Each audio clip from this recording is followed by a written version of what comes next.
jurisprudentially confused. When the killer is convicted of his crime, justice is served, but when the killer is not caught and convicted, then that killer is still free to kill again. Fortunately, Paul Warner Powell was caught and convicted of his crimes. However many might be yet to ride the lightning, it is doubtful that any will usurp this virulent place on dumbest criminals lists. Paul Warner Powell was born on April 13, 1978. He was convicted and executed for the murder and attempted rape of a 16-year-old acquaintance in 1999.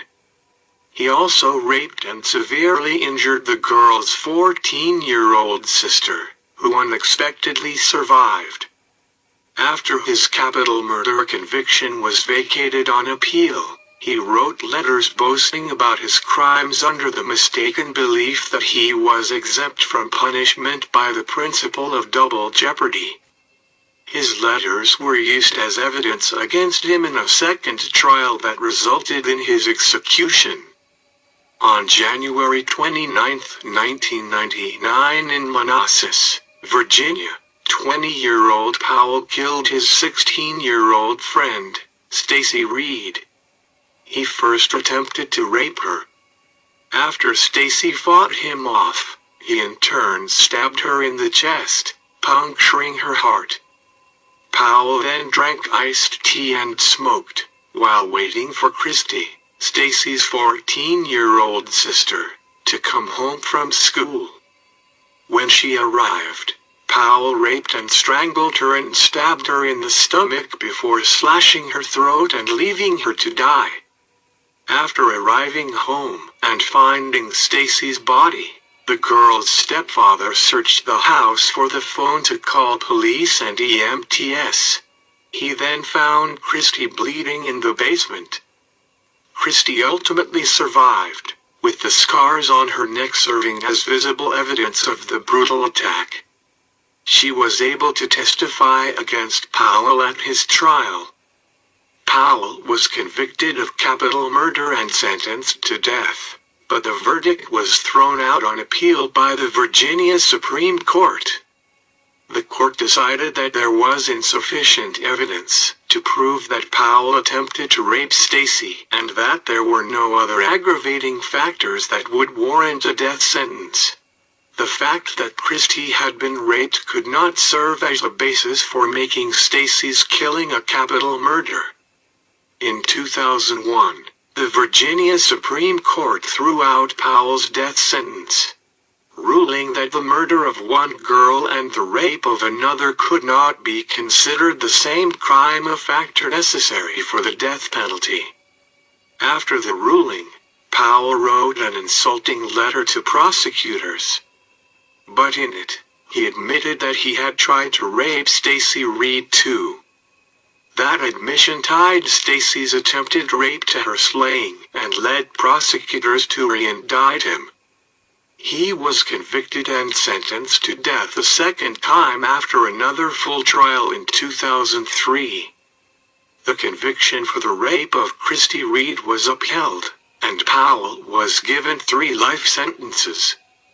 Powell, believing that he no longer faced the death penalty because of double jeopardy, then wrote an abusive letter to the prosecutor and admitted that he attempted to rape Stacy and boasted about his crimes in detail. Among several other taunting or threatening letters he sent to the victim's family. In fact, the principle of double jeopardy did not apply, since although his capital murder verdict had been vacated, he had not been acquitted of the criminal charge, and was still eligible to be retried. Using the letter that Powell wrote, prosecutors indicted Powell again for the rape and murder of Stacy Reed. Powell was once again convicted, and was sentenced to death. The letter provided grounds for Powell to be tried again for capital murder and sentenced to death. All of his appeals were rejected, and Governor Bob McDonnell turned down his clemency request. It was heart-wrenching to read that letter. To know a lot of the details that couldn't prove or didn't know in the first trial. Powell spent March 17, 2010, preparing to die. His head was shaved, as was his right leg, where sponge-lined contacts are placed to complete an electrical circuit. Powell barely ate, and his last meal request was not released to the public. Media witnesses entered the death chamber at 8:40 p.m. on the 18th of March 2010. The room is lined with reinforced glass and has 20 hard plastic chairs in 4 tiered rows that face the electric chair. At 8:53 p.m., Powell, handcuffed, entered the room with 4 guards through a door to the right of the room. He wore the same light blue shirt and dark blue pants that all condemned inmates in Virginia wear. The right pant's leg was cut off above the knee. He wore flip-flops. Powell looked gaunt and pale. He had a stern look and held his chin high. He was placed in the chair and a total of 6 guards affixed 8 straps around his ankles, wrists, upper arms, waist and chest. A clamp was attached to his right leg below the knee, and a metal skull cap was placed on his head with a chin strap. Powell swallowed hard and his eyes darted around the room. At 8:58 p.m., an official switched on a microphone in the room and Powell was asked if he had anything to say. He just stared straight ahead and said nothing. Given a chance to make a last statement, Powell declined.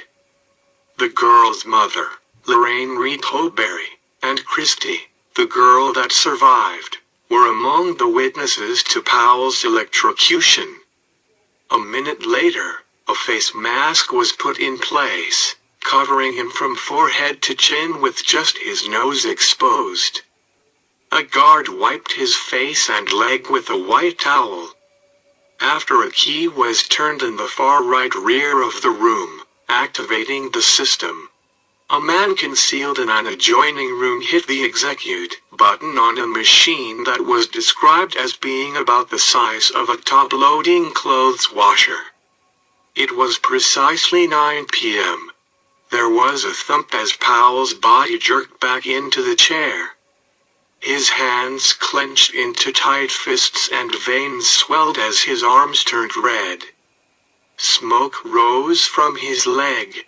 1800 volts at 7.5 amps, about 13,500 watts, or enough to power 135 to 100 watt light bulbs flowed through his body for 30 seconds. That was followed by 240 volts at 1 amp for 60 seconds. The cycle repeated. With the second major jolt, smoke and sparks emitted from Powell's right leg. His knee appeared to swell and turn purple. His knuckles went white. At 9:03, the electricity stopped. Everyone waited in silence for 5 minutes. At 9:08, a guard walked up to Powell and opened his shirt. A doctor emerged from a door on the left side of the room and placed a stethoscope on Powell's chest in search of a heartbeat. There was none. He was pronounced dead at 9:09 p.m., and a curtain was drawn.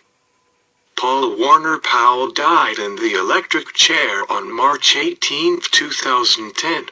For the 1999 capital murder of a 16-year-old girl in her Manassas area home.